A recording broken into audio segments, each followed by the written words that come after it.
تو اس کا سب سے پہلے جو اس کا ڈیزائن ہوتا ہے وہ بنوانے والے کے ذہن میں ہوتا ہے. بنانے والا اپنے ذہن میں بنوانے والا سوچ رہا ہوتا ہے کہ جی میں نے ایک کمرہ بنوانا ہے, میں نے یہاں پہ ہال بنوانا ہے, میں نے ایک جو ہے وہ اتنے کچن ہونے چاہیے, واش روم ہونے چاہیے. اس طرح سے وہ سارا اپنے ذہن میں ایک سکیچ بنا رہا ہوتا ہے. اور اگر وہ اس سکیچ کو ایک لسٹ کی شکل میں دے دے تمام کاموں کو جو کہ ہم نے کرنے ہیں اس مسئلہ کو حل کرنے میں یا اس سافٹ ویئر بنانے میں یا مکان بنانے میں, تو ان کاموں کی اگر ہم ایک مکمل فہرست دے دیں تو ہمیں یہ ذہن میں کلیئر ہو جاتا ہے, ایک ڈیزائن بن جاتا ہے تحریری طور پہ کہ ہم نے یہ کام کرنا ہے, تب جا کے ہمارا ٹاسک کمپلیٹ ہوگا. اور اگر انہی کاموں کی فہرست کو ایک خاص ترتیب دے دی جائے کہ سب سے پہلے میں یہ کروں گا, اس کے بعد میں یہ کروں گا, اس کے بعد یہ کروں گا, تو یہ ایک خاص ترتیب سے جو کاموں کی فہرست ہوتی ہے اسی کا نام ہوتا ہے الگوریدم. کمپیوٹر میں سافٹ ویئر ڈیولپمنٹ میں خاص ترتیب سے جب ہم مراحل, اس مسئلہ کو حل کرنے کے مراحل کو خاص ترتیب سے لکھ دیتے ہیں جن پہ عمل کرنے سے مسئلہ حل ہو, تو اسے ہم کہتے ہیں یہ ایک الگوریدم بن گیا. تو اس کی ڈیفینیشن بنے گی ترتیب وار مراحل کا متناہی سیٹ جن پر عمل کرنے سے کوئی مسئلہ حل ہوتا ہے الگوریدم کہلاتا ہے. اب یہاں پہ دو الفاظ زیادہ امپورٹنٹ ہے, ایک ترتیب وار اور دوسرا متناہی سیٹ. اب ترتیب وار کا تو آپ کو سمجھ میں آ گئی ہوگی بات کہ جو بھی ہم نے کام کرنا ہے, مسئلے کو حل کرنا ہے, وہ ترتیب وار ہی ہوگا. یعنی ہم ایسے نہیں کر سکتے کہ کوئی مکان بنانا ہے تو اس کی ہم بنیادیں آخر پہ کھودیں اور چھت اس کے پہلے بنانے شروع کر دیں. اسی طرح سافٹ ویئر کے کیس میں جب ہم ایک سافٹ ویئر بناتے ہیں تو وہ ترتیب وار اس پہ عمل کرتے ہیں, ان مراحل پہ کوڈنگ لکھتے ہیں. اور متناہی کا مطلب یہ ہے کہ وہ کام ختم بھی ہو, اس کا کوئی اختتام ہو, اینڈ ہو. تو الگوریدم بھی ایک اچھا الگوریدم وہی ہوتا ہے, ہم آگے جا کے دیکھتے ہیں, کہ جس کا کوئی اینڈ ہو. تو ترتیب وار مراحل کا متناہی سیٹ جن پر عمل کرنے سے کوئی مسئلہ حل ہوتا ہے الگوریدم کہلاتا ہے. یہ اس کی ڈیفینیشن ہو جائے گی. اب ریئل لائف ایگزامپل جیسے میں نے آپ کو پہلے دی ہے کہ اگر ایک مکان کی تعمیر کرنی ہے, اس سلسلے میں ہم نے ایک الگوریدم بنانا ہے, تو ہم کیا کریں گے, سب سے پہلے اس کا مٹیریل منگوائیں گے. مٹیریل منگوانے کے بعد اس کی بنیادیں کھدوائیں گے. بنیادیں کھدوانے کے بعد تیسرے سٹیپ پہ دیواریں بنائیں گے. دیواریں بنانے کے بعد اس پہ چھتیں ڈالیں گے.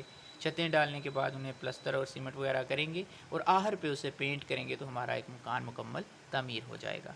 تو اس طرح سے یہ ایک سٹیپ بائی سٹیپ چیز چل رہی ہے. اسی چیز کا نام ہے الگوریدم. اسے جب ہم کمپیوٹر کی زبان میں امپلیمنٹ کریں گے تو ہمارے پاس ایک الگوریدم اسی طریقے سے ایک سافٹ ویئر کے لیے الگوریدم بنایا جاتا ہے. اب یہاں پہ مسئلہ یہ ہے کہ الگوریدم بنانے کے لیے بھی کیا کسی خاص پروگرامنگ لینگویج میں کوڈ لکھنے کی ضرورت ہے؟ جیسا کہ ہم نے پہلے پڑھا کہ سافٹ ویئر بنانے کے لیے کسی خاص پروگرامنگ لینگویج میں کوڈ لکھنے کی ضرورت ہے. تو کیا الگوریدم کے لیے بھی یہ ضروری ہے کسی خاص زبان میں لکھا جائے گا؟ تو جواب ہے اسٹوڈنٹس کہ نہیں. الگوریدم ہمیشہ عام بول چال کی زبان میں لکھا جاتا ہے, اس کے لیے کسی پروگرامنگ لینگویج کی ضرورت نہیں ہوتی. اگر آپ کے علاقے میں جو بھی زبان بولی جاتی ہے, اردو, پنجابی, انگلش, آپ اسی کے اندر اپنا الگوریدم لکھ سکتے ہیں. الگوریدم کا بیسک مقصد صرف یہ ہے کہ آپ کے سٹیپ واضح ہو جائیں کہ آپ نے کس ترتیب سے کام کو کمپلیٹ کرنا ہے. اب الگوریدم بناتے ہوئے کچھ خاص علامات یا الفاظ استعمال ہوتے ہیں جو کہ ہمیں الگوریدم میں استعمال کرنے پڑتے ہیں. مثلاً سٹارٹ کا مقصد یہ ہے کہ یہ بتاتا ہے کہ یہاں سے الگوریدم شروع ہو رہا ہے, یعنی کہ ہمارا step 1 start. And, Hare algorithm کے آخر میں اینڈ کا کی ورڈ لکھا جاتا ہے. اسے ہم کی ورڈ نہیں کہیں گے, اسے ہم جسٹ الگوریدم کے لیے علامت کہہ سکتے ہیں, اینڈ کی علامت. سیٹ وہاں پہ استعمال ہوگا جب ہم نے ویریبل کو کوئی قیمت دینی ہے. فار ایگزامپل ہم کہتے ہیں لیٹ اے برابر 0, سیٹ اے برابر 0. تو اے برابر 0 کا مطلب کیا ہوا کہ ویریبل اے ہے جس کو ہم نے 0 قیمت دی ہے, یا یہاں پہ ہم اس کو کوئی بھی قیمت دے سکتے ہیں. اسی طرح ان پٹ کا کی ورڈ ہے جو یوزر سے قیمت ان پٹ لینے کے لیے استعمال ہوتا ہے. یعنی اگر ہماری جو قیمت ہے وہ ہم فکس نہیں کر رہے, ہم یوزر سے لینا چاہ رہے ہیں, تو چلانے والے سے لینا چاہ رہے ہیں, تو تب ہم ان پٹ کا کی ورڈ استعمال کریں گے. اور اسی طرح سے آؤٹ پٹ یا نتائج دکھانے کے لیے آؤٹ پٹ کا کی ورڈ استعمال کیا جاتا ہے. ایک اچھا الگوریدم کون سا ہوتا ہے, اس میں یہ خصوصیات ہونی بہت زیادہ ضروری ہیں. سب سے پہلے الگوریدم کے ان پٹس اور آؤٹ پٹس واضح طور پہ متعین ہونے ضروری ہیں. یعنی الگوریدم جو قیمتیں لے رہا ہے وہ بھی واضح ہوں، کلیئر ہوں، اور جو آؤٹ پٹ اس میں سے نکل رہا ہے، جو جواب ہمیں وہ دے رہا ہے، وہ بھی واضح طور پہ متعین ہو۔ اس سلسلے میں یاد رہے کہ الگوریدم کا کم از کم ایک آؤٹ پٹ ہونا ضروری ہوتا ہے، زیادہ سے زیادہ جتنے مرضی ہوں، اور ان پٹس بے شک کوئی نہ بھی ہو تب بھی الگوریدم فکس ویلیوز کے ذریعے بھی چل جاتا ہے۔ سٹیپ نمبر 2 ہے، دوسرے نمبر پہ ہے الگوریدم کے مراحل متناہی ہوں، اس کا آغاز اور انجام متعین ہو۔ یہ ہم نے پہلے پڑھ لیا کہ الگوریدم ایسا نہیں ہونا چاہیے کہ جو ختم ہی نہ ہو، جس سے کوئی مسئلہ حل ہی نہ ہو رہا ہو، اس کا ایک واضح اینڈ ہو، یعنی جہاں پہ جا کے ہمارا کام ختم ہو وہاں پہ ہمارا الگوریدم واضح طور پہ بتائے کہ یہاں ہمارا ٹاسک کمپلیٹ ہو رہا ہے۔ تیسری خصوصیت الگوریدم کی یہ ہے کہ اس کے تمام مراحل سادہ اور سمجھنے میں آسان ہوں، یعنی اس پہ عمل کیا جا سکے۔ تمام مراحل سادگی سے بیان کیے گئے ہوں، ان میں کوئی کمپلیکیشن نہ ہو، واضح طور پہ پتہ چلتا ہو کہ یہ مراحل کیا کر رہا ہے، اس مرحلے میں الگوریدم کیا کام کر رہا ہے۔ اسی طریقے سے الگوریدم کے مراحل پر عمل ممکن ہو، یعنی یہ نہ ہو کہ ہم نے الگوریدم بنایا ہے، اس میں سٹیپ لکھا ہے لیکن اس سٹیپ پہ عمل کیا ہی نہیں جا سکتا۔ تو یہ لازمی طور پہ یہ 4 اس کی اچھے الگوریدم کی خصوصیات ہوتی ہیں جنہیں ہمیں ذہن میں رکھنا پڑتا ہے۔ اب ایک اگزامپل کے ذریعے ہم اسے دیکھتے ہیں۔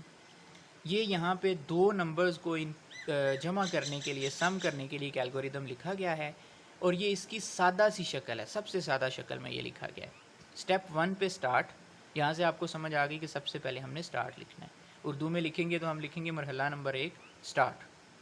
سٹیپ 2 پہ ان پٹ 2 نمبرز، تو یہ بات کلیئرلی نظر آ رہی ہے کہ دوسرے مرحلے پہ ہم یوزر سے 2 نمبر ان پٹ لے رہے ہیں، یعنی گیٹ کر رہے ہیں۔ سٹیپ 3 ایڈ دیز نمبرز، ان تینوں نمبرز کو جمع کر دو۔